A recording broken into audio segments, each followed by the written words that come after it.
Hello everyone, मैं तुषार मुनकर आपका स्वागत करता हूँ कैच 25 के न्यू चैप्टर सीरीज में, जहाँ पे हम लोग एचएससी के बहुत इंटरेस्टिंग टॉपिक स्टडी कर रहे हैं।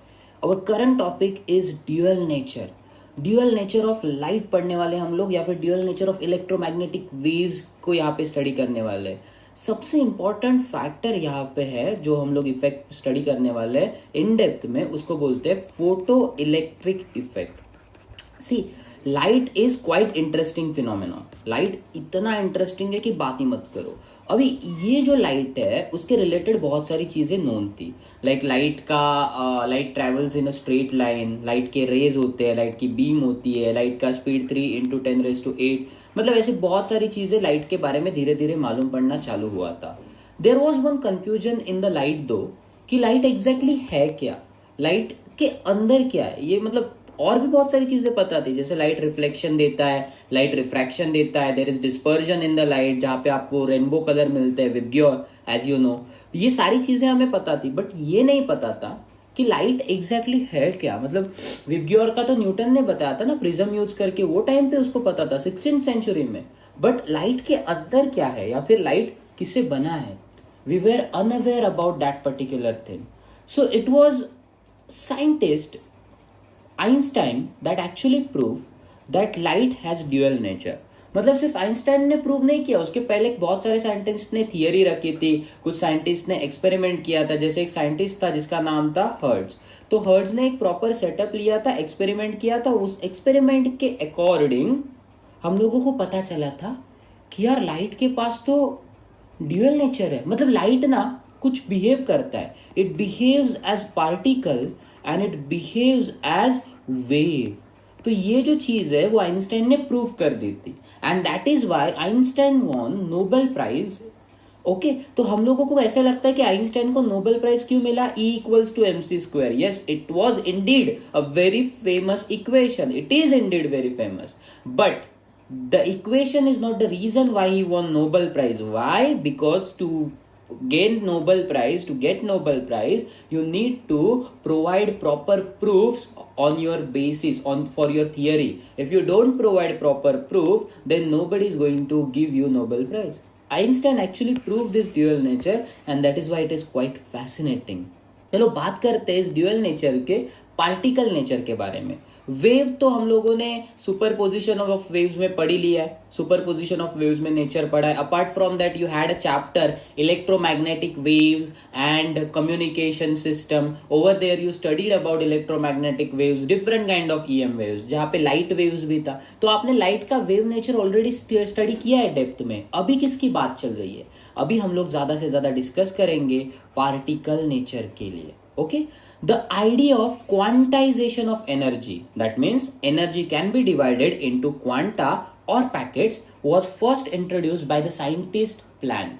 Okay, क्या होता है क्वांटाइजेशन का आइडिया, ध्यान से सुनने की कोशिश करो। इमेजिन इट दिस वे, आपके पास एक बड़ा बीकर है या फिर बड़ा बर्तन है, और उसके अंदर 2 लीटर दूध है। आप इस 2 लीटर को 200 ml के पैकेट्स में डिवाइड कर रहे हो। आपने क्या किया, मिल्क को पैकेट्स में डिवाइड कर दिया। ओके, सिमिलरली अपने सराउंडिंग में एनर्जी फैला हुआ है। Even light is energy, electromagnetic radiation क्या है, एनर्जी है, बराबर ना। तो ये एनर्जी अपने आजू बाजू में फैला है। तो मैक्स प्लैंक क्या बोला, ही सेड कि you can divide this energy into packets. ऐसे पैकेट्स जो सेम पैटर्न फॉलो करते हैं, जैसे 200 ml का दूध, 200 ml का दूध, 200 ml का दूध, सिमिलरली सेम पैकेट्स। उन पैकेट्स को नाम दिया क्वांटा। ओके, ये क्वांटा जो बोला ना उसने, उसी को दूसरा नाम बोलते हैं फोटॉन। तो उसने फोटॉन्स बोल सकते हैं हम लोग उसको, या फिर क्वांटा बोल सकते हैं। यही से ओरिजिन हुआ था क्वांटम फिजिक्स का, जो अभी तक का बहुत फैसिनेटिंग फील्ड करके उभर आया है। Many scientist contributed in this particular field. Einstein है, प्लैंक है, मतलब बहुत सारे साइंटिस्ट है जिन्होंने क्वांटम फिजिक्स में अपना कंट्रीब्यूशन दिया है। ओके, तो प्लैंक का प्रपोज मॉडल क्या बोलता है, energy is emitted in packets at higher frequencies the energy of a packet is large। मतलब अगर आपका फ्रीक्वेंसी ज्यादा होगा, आपके फोटोन का एनर्जी ज्यादा है। So frequency and energy are directly related. ये चीज अच्छी तरह से आपके दिमाग में सेट होनी चाहिए। एक और चीज आपको मालूम होनी चाहिए, एक तो नोटिस किया हम लोगों ने कि energy of a photon, energy of a packet, packet मतलब फोटोन, सो फोटोन का energy is directly proportional to intensity. So what does it indicate? More the intensity, more is the frequency, more is the energy. But at the same time, there is this relation which states that frequency is inversely proportional to wavelength. तो that means अगर आपका frequency ज्यादा है तो आपका wavelength कम होते जाता है. अभी मैं आपको एक स्पेक्ट्रम लाइन एक्सप्लेन करने वाला हूँ. स्पेक्ट्रम मतलब मैं पूरा स्पेक्ट्रम नहीं ले रहा हूँ. ईएम वेव का स्पेक्ट्रम आपने 11th स्टैंडर्ड में पढ़ा है. लेफ्ट मोस्ट साइड पे एक्स रेज लेते हैं हम लोग, gamma rays and all those things. Right most side पे हम लोग क्या करते हैं? राइट मोस्ट साइड पे हम लोगों के पास इंफ्रारेड होते हैं, देन रेडियो वेव, माइक्रोवेव. मैंने यहाँ पे सिर्फ विबग्योर मतलब अपने visible raise, ultraviolet rays and infrared show किया है. आपने नोटिस किया होगा कि यूवी रेडिएशन के जो वेव्स है उनका वेवलेंथ देखो छोटू है. जैसे जैसे ये आगे मूव होता है वेवलेंथ, मतलब स्पेक्ट्रम में जैसे हम लोग आगे जाते हैं, we notice that the wavelength increases. Like समझो ये क्रेस्ट एंड ट्रफ मिलके एक वेवलेंथ हुआ ना, तो ये क्या हो गया? ये बड़ा है compare to this particular small wavelength, है ना. और ये वाला एंड वाला देखो, ये तो उससे भी बड़ा है compare to the previous one. तो वेवलेंथ इंक्रीज होते जाता है. रिलेशन क्या बोला था? Wavelength is inversely proportional to frequency. Frequency के सिंबल को या तो आप एफ से लिख सकते हो, या तो एन से, या तो इस न्यू से. सो this is the symbol new. देखो ये वाला जो सिंबल है उसको म्यू बोलते हैं, MU, और ये वाला जो सिंबल है उसको न्यू बोलते हैं. Sir can we use n as a frequency? No issue, but this particular chapter में सिंबल को न्यू ही रखा गया है ताकि किसी और सिंबल से कंफ्यूजन ना हो. फॉर एग्जाम्पल यहाँ पे मुझे नंबर ऑफ फोटॉन्स के लिए n लगेगा, तो अगर मैं फ्रीक्वेंसी के लिए n ले रहा हूं then it will cause confusion. That is why go with this symbol. थोड़ा आदत लगा लो ना यार सिंबल बनाने का, कोई बड़ा इश्यू नहीं है. ओके तो क्या सीखा आपने? जैसे जैसे वेवलेंथ बढ़ते जाता है फ्रीक्वेंसी डिक्रीज होता है. फ्रीक्वेंसी डिक्रीज होना मतलब एनर्जी डिक्रीज होना. तो इससे क्या समझे हम लोग कि अल्ट्रावायलेट का एनर्जी सबसे ज्यादा होता है, इंफ्रारेड का एनर्जी बहुत कम होता है. कम आगे जाओ, रेडियो वेव्स और एनर्जी कम, और एनर्जी कम, और एनर्जी कम. देखो एनर्जी जितना कम उतना वो less harmful for our body. For example अगर आप यूवी रेडिएशन देखोगे तो यूवी रेडिएशन में एनर्जी बहुत ज्यादा होता है, फ्रीक्वेंसी ज्यादा है इसीलिए. तो जैसे ही ये अपने बॉडी पे स्ट्राइक होता है, it has ability to damage our cells, it has ability to damage DNAs of our cell, which can cause skin cancer और other kind of diseases, skin related diseases, leukemia, ऐसे diseases भी cause कर सकता है. तो इसीलिए ultraviolet radiation से protect होना जरूरी है, कांस्टेंट एक्सपोजर से बचना जरूरी है. कौन काम करता है? वो ozone layer, if you recall correct, O3 layer. तो that is why ozone layer को इंपॉर्टेंस है. और ये सब चीजें आप स्कूल से पढ़ रहे हो कि we need to control our pollution, otherwise ozone layer could get damaged, then UV radiation could come that could harm our body and so on. बहुत सारी चीजें हैं. चीज क्या याद रखनी है?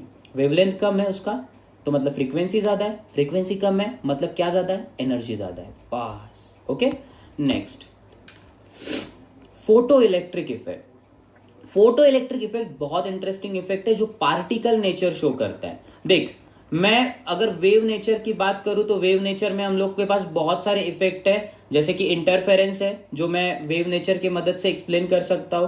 बट कुछ ऐसे इफेक्ट भी है जिनके लिए पार्टिकल नेचर जरूरी है, जैसे कॉम्पटन इफेक्ट है. ओके कॉम्पटन इफेक्ट एक्सरेज के केस में आता है, कॉम्पटन ने डिस्कवर किया था, कभी बाद में सीख लेंगे, आपके सिलेबस में नहीं है. अभी फोटो इलेक्ट्रिक इफेक्ट डिस्कस करते हैं, ये पार्टिकल नेचर के ऊपर बेस्ड है. मान के चलो मेरे पास एक मेटल है. ओके ये कोई मेटल है या फिर कोई ऑब्जेक्ट है जिसके ऊपर I am going to bombard UV radiation. तो यूवी रेडिएशन मैंने क्या किया, इसके ऊपर बम्बार्ड किया, फेंक के मारा. अभी जैसे ये यूवी रेडिएशन आता है, आपको क्या बोला था? यूवी किसी भी टाइप का रेडिएशन, इलेक्ट्रोमैग्नेटिक रेडिएशन फोटोन से बना है. ऐसा मिसअंडरस्टैंडिंग बिल्कुल नहीं चाहिए कि फोटोन बोला तो सिर्फ लाइट ही आएगा. नो मतलब लाइक विजिबल लाइट ही आएगा, वायलेट, इंडिगो, ऐसा कुछ नहीं है. फोटोन यूवी रेडिएशन के भी आते हैं, रेडियो वेव्स के भी आते हैं. तो हर इलेक्ट्रोमैग्नेटिक रेडिएशन फोटोन से बना है. तो यूवी के समझो फोटोन है. अभी ये जो फोटोन है उनमें ज्यादा एनर्जी है. तो जैसे ये फोटोन स्ट्राइक होते हैं ग्राउंड पे मतलब ऑब्जेक्ट पे, they actually collide with free electron of that material. तो समझो यहाँ पे ये दिख रहा है आपको, ये फ्री इलेक्ट्रॉन है. फ्री इलेक्ट्रॉन मतलब ऐसा इलेक्ट्रॉन जो ऑर्बिट में वर्ल नहीं कर रहा है, it is not bound to the nucleus. तो क्योंकि ऐसे इलेक्ट्रॉन को बाहर निकालना इजी होता है, तो जैसे ये फोटोन फ्री इलेक्ट्रॉन के ऊपर स्ट्राइक होता है, वो क्या करता है, फोटोन उसको लात मार के बाहर निकाल देता है। मतलब ये जो इलेक्ट्रॉन है ना, वो इलेक्ट्रॉन बाहर आएगा, सरफेस पे आएगा। तो ये जो सरफेस पे इलेक्ट्रॉन बाहर आते हैं, since photon actually remove them out, हम उनको बोलते हैं फोटो इलेक्ट्रॉन। क्या बोलेंगे, फोटो इलेक्ट्रॉन। ये चीज याद रखनी है। तो मतलब यूवी रेडिएशन स्ट्राइक हुआ, फोटोन के पास एनर्जी था, फोटोन के पास जो एनर्जी था उसने किसको दिया, इलेक्ट्रॉन को दिया, इलेक्ट्रॉन ने एनर्जी रिसीव किया। We already studied this a lot in chemistry that whenever electron receives energy it gets excited, it will bounce upward, like वो बाहर जाने की कोशिश करेगा, एनर्जी के साथ मूव करने की कोशिश करेगा। तो वो करता है एनर्जी के साथ मूव, बाहर आता है एंड देन इट वेट्स। थोड़ा बहुत एनर्जी हुआ तो आगे जाता है, बस, बाकी कुछ नहीं होता। ये इलेक्ट्रॉन को सिर्फ नॉर्मल इलेक्ट्रॉन नहीं बोलते फोटो इलेक्ट्रॉन। ओके, तो ना हर्ट्ज नाम का एक बंदा था जिसने फोटो इलेक्ट्रिक एमिशन डिस्कवर किया था। ही ऑब्जर्व मेनी थिंग्स, बहुत ज्यादा चीजें उसने ऑब्जर्व की। क्यों ऑब्जर्व, कैसे ऑब्जर्व की, एक्सपेरिमेंट में। मतलब हर्ट्ज का एक्सपेरिमेंट है, आगे हम लोग इन डेप्थ देखने वाले। Okay, but he was just able to draw some observations. He was not able to give out conclusions out of those observations. या फिर उसने अगर conclusion provide किए तो भी वो कैसे, he was not able to do it. Like मैं आपको सच्ची में बताऊंगा तो एक सिंपल सी चीज आपको समझनी है। क्या सिंपल सी चीज है वो समझो। It was like उसने सिर्फ ऐसा लाइक स्टडी मटेरियल क्रिएट किया था, अपने एक्सपेरिमेंट से ऑब्जर्वेशन नोट डाउन किए, but it was actually Einstein who concluded all those things. मतलब ये क्यों आया, ये कैसे आया, and that is why the credit is given to Einstein, क्योंकि उसने प्रॉपरली प्रूव कर दिया ना। आपको प्रूव करना जरूरी होता है, आपको थियरी देना जरूरी नहीं है। थियरी ठीक है, आपको क्रेडिट मिलेगा, बट आपको प्रूव करना जरूरी है। ये चीज आप याद रखो अगर आपको रिसर्च फील्ड में भी जाना है। So the phenomenon of emission of electrons from a metal surface when the radiation of appropriate frequency is incident on it is known as photoelectric effect. अभी यहाँ पे ना एक वर्ड यूज किया है, appropriate frequency. Why they are talking about appropriate frequency? Why can't I use normal visible light या फिर radio waves over UV radiation? अभी कुछ मटेरियल ऐसे होते हैं जिनको ज्यादा एनर्जी की जरूरत होती है इलेक्ट्रॉन्स को बाहर निकालने के लिए। For example metal like zinc है, देन कैडमियम है। ये मटेरियल ना नॉर्मली सुनते नहीं है, सुन के नहीं लेंगे। यूवी रेडिएशन ही चाहिए जो ज्यादा एनर्जी प्रोवाइड कर सकता है। You can not remove electron using visible radiation, and that is why the word important word used is appropriate frequency है। उतना ही फ्रीक्वेंसी का रेडिएशन देना है जो एक्चुअली इलेक्ट्रॉन को निकाल सके। अगर आप वीक दे रहे हो, how can it perform or how can it give out electron and perform photoelectric effect? Okay, but there are some material known as alkali materials, okay, like alkali metals like sodium है, potassium है। ये जो metal है उनको हम लोग excite कर सकते हैं यूजिंग विजिबल लाइट ऑल्सो। तो विजिबल लाइट की मदद से आराम से हम इन्हें एक्साइट कर सकते हैं। Okay, now electrical energy can be obtained from light और electromagnetic radiation in two ways. पहला वाला जो है उसको बोलते हैं फोटो एमिसिव इफेक्ट, जो अभी हम लोग यहाँ पे देख रहे हैं, इसको बोलते हैं photo emissive effect. The second one is photo voltaic effect. आपने अपने गांव में बोलो या फिर सिटी में भी अभी बोलो, you every place you go you might have seen what we call as क्या बोलते हैं, सोलर पैनल। तो सोलर पैनल जो प्रोसेस पे वर्क करता है ना, we call that particular process as photovoltaic effect. Okay, तो उसमें क्या होता है कि फोटॉन्स की मदद से आप बैटरी को चार्ज कर सकते हो, आप चार्जेस को एक्यूमुलेट करते हो तो वो बैटरी की तरह बिहेव करता है। Next, experimental setup of photo electric effect. Hertz ने क्या किया था एक्सपेरिमेंट में? पहले चीजें समझते हैं, धीरे धीरे प्रॉपरली एक्सपेरिमेंट को अंडरस्टैंड करते हैं। Okay, the first thing you have to remember is that he used one evacuated chamber और इवैक्यूएटेड ट्यूब। ये इवैक्यूएटेड क्यों है थोड़ी देर बाद एक्सप्लेन करता हूं। ओके, यहाँ पे एक सोर्स यूज किया गया है जो मोनोक्रोमैटिक रे का होता है। व्हेन आई से the word monochromatic, it indicates single wavelength. मतलब अगर मैं रेड का स्पेसिफिक वेवलेंथ बोल रहा हूं तो मैं वही लाइट दे रहा हूं। अगर मैं यूवी रेडिएशन का स्पेसिफिक यूवी क्यों सर? क्योंकि यूवी का भी रेंज है ना, एक सर्टन रेंज होता है यूवी का कि इतने से इतना, तो उसमें से एक स्पेसिफिक वेव हम लोग चूज करते हैं। ऐसा क्यों? So that less confusion can be created inside. क्योंकि अगर समझो आप मल्टीपल रेडिएशन दे रहे हो तो सिस्टम कंफ्यूज्ड हो जाता है, कुछ इलेक्ट्रॉन अलग वे में निकलते हैं, कुछ इलेक्ट्रॉन अलग वे में निकलते हैं, and then it can cause problem. To avoid that it is always suitable to use monochromatic radiation या फिर मोनोक्रोमैटिक सोर्स। मोनोक्रोमैटिक सोर्स जो देगा उसके वजह से फोटॉन्स मूव करेंगे। आपको पता है इंटरेस्टिंग चीज, ये चीज याद रखो, जब भी लाइट कोलाइड होता है ना किसी चीज के साथ तो वो पार्टिकल नेचर प्रेफर करता है, but when it actually travels from one location to another it prefers wave nature. तो ये चीज याद रखनी है। तो ट्रैवलिंग के वक्त वो वेव नेचर शो कर रहा है। जैसे ही आया, अंदर एक प्लेट होता है मेटल का जिसको बोलते हैं emitter plate. This particular plate is also known as photosensitive plate. Why? Because it is sensitive to photo, यानी photons. तो ये फोटोन को सेंसिटिव है, फोटॉन्स के साथ रिएक्ट करता है। तो जैसे समझो फोटोन यहां पे स्ट्राइक हुआ तो क्या करेगा? यही वाला इफेक्ट, फोटोन आया, फ्री इलेक्ट्रॉन को बाहर निकालेगा तो हमें क्या मिलेंगे? Photoelectron. Let's say these are the photoelectrons we are talking about. अभी समझो अगर मेरे आजू बाजू में एयर होता, then air is very very very hungry for these photoelectrons. तो एयर क्या करता है? ये फोटो इलेक्ट्रॉन जो निकले हैं ना उसको खा देगा।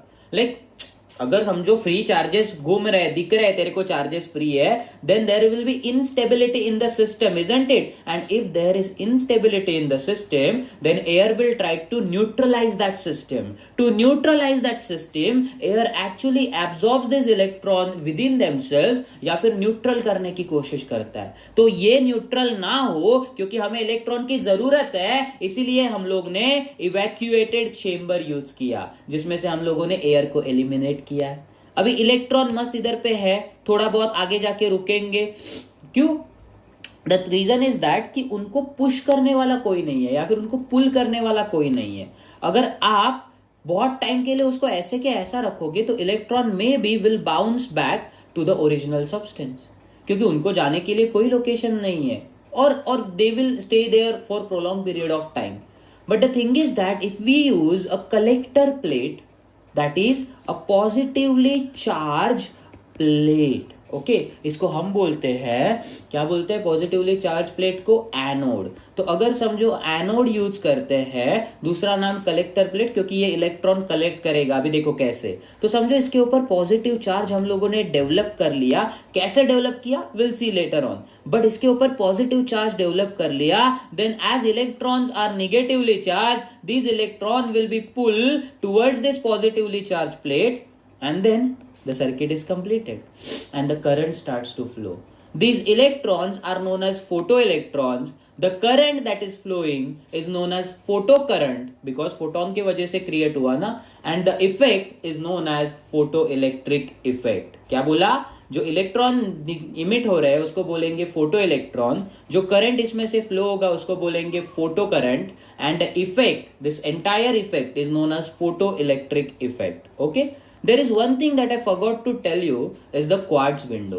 Why do we need to use quartz window? क्योंकि quartz polarization provide करता है। What exactly is polarization? It's quite simple. You are going to study this particular thing in the topic wave optics too, but still I'm going to give you a little bit glimpse of that particular thing.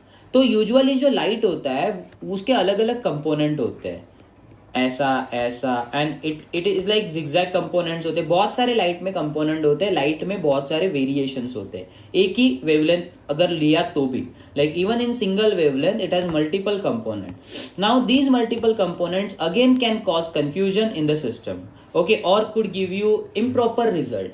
To avoid this particular confusion we use a quartz. Quartz works like a filter. तो quartz क्या करता है पता है? एक filter की तरह behave करता है। क्वार्ट्ज वही चीजों को अलाउ करेगा जो हमें चाहिए। सो फॉर एग्जांपल आपने क्वार्ट्ज के प्रिंसिपल एक्सिस को ऐसे रखा है तो सिर्फ ये कंपोनेंट अलाउड है जाने के लिए, बाकी दोनों कंपोनेंट रेस्ट्रिक्ट हो जाएंगे and that is why at the end और at the right hand side you will get a single components like this. So what do you understand from this particular logic? You understand that quartz window actually provides the work of filtration in the light. We call it as polarization. तो quartz window का purpose क्या है? Polarisation करना light का. You need to remember this particular thing properly. Okay, फिर क्या होता है कि आपका जो करंट फ्लो हो रहा है तो ऑब्वियसली सर्किट कंप्लीट होना जरूरी है. There is this particular device commutator that is use like. अभी कम्यूटेटर कैसे होता है पता है गाइस? तो commutator acts as if it is a junction. तो कम्यूटेटर में अभी देखो पहले कैसे जा रहा है कि इधर से जो भी आ रहा है सप्लाई वो ऐसे जाके ऐसे जिगजैग करके देन यहाँ पे से जो भी था वो ऐसे जा रहा है. You can change this arrangement. You can change this arrangement and you can work it like this. मतलब जो क्रॉस हो रहा है वो क्रॉस को निकाल के आप इसको डायरेक्टली स्ट्रेट पैरेलल में कन्वर्ट कर सकते हो. Doing so you can change polarity of this particular anode. तो अभी एनोड अगर पहले पॉजिटिव था इस पर्टिकुलर कंडीशन में एक्स शेप में, अगर आपने इसको ऐसे शेप में कन्वर्ट किया वायर को निकाल के then it can actually have negative charge. तो उसके ऊपर निगेटिव चार्ज डेवलप हो सकता है. आगे देखते हैं और कौन सी चीज है. तो एक माइक्रो एमीटर है जिसका पर्पस है करंट को मेजर करना. There is one voltmeter, there is one rheostat, there is one variable source. Okay, अभी रेओस्टैट का पर्पस क्या है? रेजिस्टेंस को कंट्रोल करना. रेजिस्टेंस को कंट्रोल करेंगे तो करंट को वेरी कर सकते हैं. Then there is this particular variable source. Variable potential source का पर्पस क्या है? It can actually vary the voltage. तो आप वोल्टेज को कंट्रोल कर सकते हो और ये जो वेरिएबल पोटेंशियल सोर्स है यही रीजन है इसके ऊपर पॉजिटिव चार्ज डेवलप हो पाया. ऐसे रैंडमली थोड़ी ना तो पॉजिटिव चार्ज डेवलप कर सकता है. तो हम लोगों ने किसके वजह से अचीव किया? इस पर्टिकुलर वेरिएबल पोटेंशियल की वजह से. तो अभी समझो इनिशियली यहाँ पे 5 वोल्ट था. You can increase it using variable potential source. You can increase it to the new value of 7 volt. If you are increasing it to the new value of 7 volt sorry, now more electron will be pulled towards it. okay, तो यहाँ पे मैंने पूरा जो भी detail अभी मैंने explain किया. दैट सोर्स मोनोक्रोमैटिक होता है. देन शॉर्ट वेवलेंथ चूज करते हैं usually less than 10⁻⁷ metre. Okay, as it produces high frequency. Then evacuated chamber का पर्पस, क्वार्ट्ज विंडो का पर्पस, एमिटर प्लेट का purpose. Okay, then photoelectric effect के बारे में थोड़ा बहुत. कलेक्टर प्लेट पॉजिटिवली चार्ज होता है, emitter, volt metre, then commutator. सारी चीजों के पर्पस यहाँ पे मैंने मेंशन कर दिए. Okay, what is the purpose of variable potential source and rheostat? It is used to control the current. Now let's try to understand some of the observation from experiment on photoelectric effect. तो ना hertz जो है ना, hertz उसने ना कुछ observation किए. अभी वो कुछ ऑब्जर्वेशन इस तरह से थे. पहला ऑब्जर्वेशन था photo current I was observed only if the incident frequency was more than the threshold frequency. अभी पहली बात तो इंसिडेंट फ्रीक्वेंसी मतलब क्या है? तो आप डायग्राम देख ही रहे हो. यहाँ पे मैंने एक रेडिएशन इंसिडेंट किया है. अभी ये जो रेडिएशन है उसका सेट वेवलेंथ है तो दैट मीन्स सेट फ्रीक्वेंसी होगा. तो समझो मैं इंसिडेंट कर रहा हूं with the frequency of 2 × 10⁻15 hertz. तो ये हो गया मेरा incident frequency. I can change this incident frequency if I change the source. तो अगर समझो मैंने यूवी रेडिएशन का दूसरा सोर्स लिया है, पहले बल्ब था अभी दूसरा स्ट्रॉन्ग बल्ब लिया, तो मे बी फ्रीक्वेंसी चेंज होके 3 × 10⁻15 हर्ट्ज हो जाए. सो बट बोलने का पॉइंट है कि सिंस यू आर इंसिडेंटिंग और you are using this particular radiation for the incidence, this is known as incident radiation. Okay, या फिर इंसिडेंट फ्रीक्वेंसी. ओके, तो ये क्या बोल रहा है कि हम लोगों को फोटो इलेक्ट्रिक करंट तभी दिखता है जब आपका इंसिडेंट फ्रीक्वेंसी थ्रेशोल्ड फ्रीक्वेंसी से ज्यादा होता है. तो अगर एक सेट लिमिटेड वैल्यू से ज्यादा आप फ्रीक्वेंसी प्रोवाइड कर रहे हो then you will definitely get photo current. If you don't provide, you will not get photo current. Okay, but then what exactly is the threshold frequency? It is the minimum frequency below which no emission of photoelectron takes place. तो अगर आप इससे कम frequency provide करोगे तो आपको photo emission नहीं मिलेगा। अभी आगे चलते हैं, डेप्थ में टॉपिक को स्टडी करेंगे। ओके, ये ग्राफ था जो उसने नोटिस किया। This graph is not given in your textbook. One more thing, this graph is written like curve. Okay, तो ये कर्व में दिख रहा है आपको। अगर कोई ग्राफ कर्व में आता है then you can not say that I is directly proportional to frequency. I है तुम्हारा फोटो करंट, न्यू है incident frequency. So you can not say that incident frequency and photo current are directly proportional to each other, क्योंकि अगर वो directly proportional होते तो graph आपको ऐसे स्ट्रेट लाइन मिलता। Not only that, as you may have notice, अपना graph यहां से स्टार्ट नहीं होता, मतलब ग्राफ जीरो से स्टार्ट नहीं होता। आपका ग्राफ स्टार्ट होता है एक मिनिमम वैल्यू पे, that is known as threshold frequency. To understand this particular thing in depth, let's discuss about one beautiful example. एक बहुत सिंपल सा एग्जाम्पल देते हैं। मेरा एक स्टूडेंट है, let's say that students name is XYZ।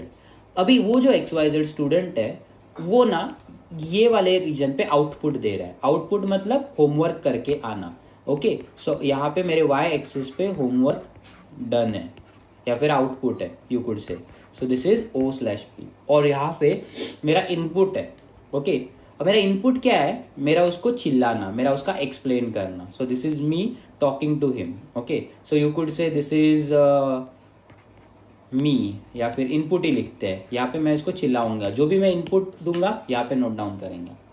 अगर बेस पे रहते हैं, जीरो पे, अगर मैंने समझो उसको कुछ इनपुट ही नहीं दिया, मैंने बोला होमवर्क कर ही मत, मतलब दिया ही नहीं ना होमवर्क, तो क्या वो होमवर्क करेगा? डेफिनेटली नहीं। फिर क्या हुआ, मैंने अपने इनपुट को इंक्रीज किया थोड़ा बहुत और मैंने होमवर्क दिया। मैंने बोला गाइज काम करो, कल के लेक्चर के लिए होमवर्क करके आओ। But as you can see, even though I have increase the input, मेरा वैल्यू बढ़ रहा है। देखो मैंने इनपुट इंक्रीज किया है, बट वो बंदा होमवर्क नहीं कर रहा है। अभी उसके आगे क्या होता है, मैं बोलता हूँ कि अरे यार ऐसा मत कर यार, होमवर्क कर, होमवर्क इज इंपॉर्टेंट। तो सेकेंड डे बोला, थर्ड डे फिर नहीं किया उसने। फिर मेरे को गुस्सा आया, मैं बोला अरे क्या कर रहा है फालतूगिरी, होमवर्क करना जरूरी है। Still he is not doing homework. Then फिर मेरे को गुस्सा आता है, मैं बोला अगर तूने नेक्स्ट लेक्चर में होमवर्क नहीं किया तो तेरे को मैं क्लास से बाहर निकालूंगा, तेरे पेरेंट्स को कॉल करूंगा। And then when I achieve this particular value, एक सर्टन वैल्यू मैंने लिमिट दिखाया, तो उसके बाद उसका होमवर्क देखो चालू हो गया। देखो मैंने एक सेट वैल्यू पे अपना जब इनपुट दिया, देन उसका आउटपुट दिखना चालू हुआ। देखो ना, होमवर्क होमवर्क होमवर्क हो रहा है, एकदम अच्छी तरह से हो रहा है। इसके आगे मैं जितना भी चिल्लाऊं उसका होमवर्क होते रहेगा, बट इसके पहले अगर उसको प्यार से समझाया तो उसको समझाता नहीं। Similar thing happens in case of this graph. तो अगर आपका इंसिडेंट फ्रीक्वेंसी थ्रेशोल्ड फ्रीक्वेंसी से कम होता है, आपको करंट नहीं मिलता। अगर ये पर्टिकुलर फ्रीक्वेंसी थ्रेशोल्ड फ्रीक्वेंसी से ज्यादा होता है तो आपको करंट मिलता है। ये जो चीज है आपको अच्छी तरह से समझने की जरूरत है। क्लियर हो रहा है मैं क्या बोलने की कोशिश कर रहा हूं?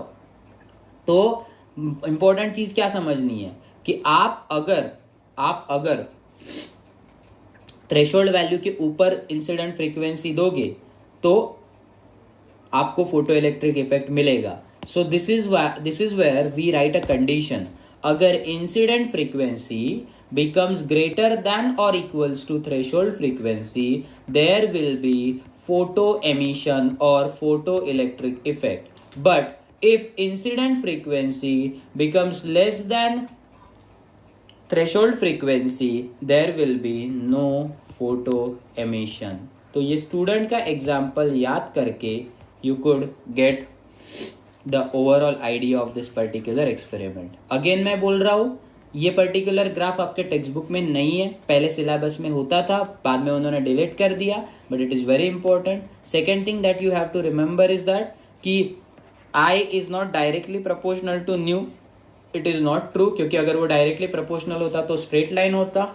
देन थ्रेशोल्ड फ्रीक्वेंसी को क्रॉस करना बहुत जरूरी है, because if you don't cross threshold frequency you won't get the output, current आपको मिलेगा ही नहीं। ओके, करंट यानी फोटो करंट, इसको आई को क्या बोलते हैं? Photo current. That's it for this session. We will continue with the next session.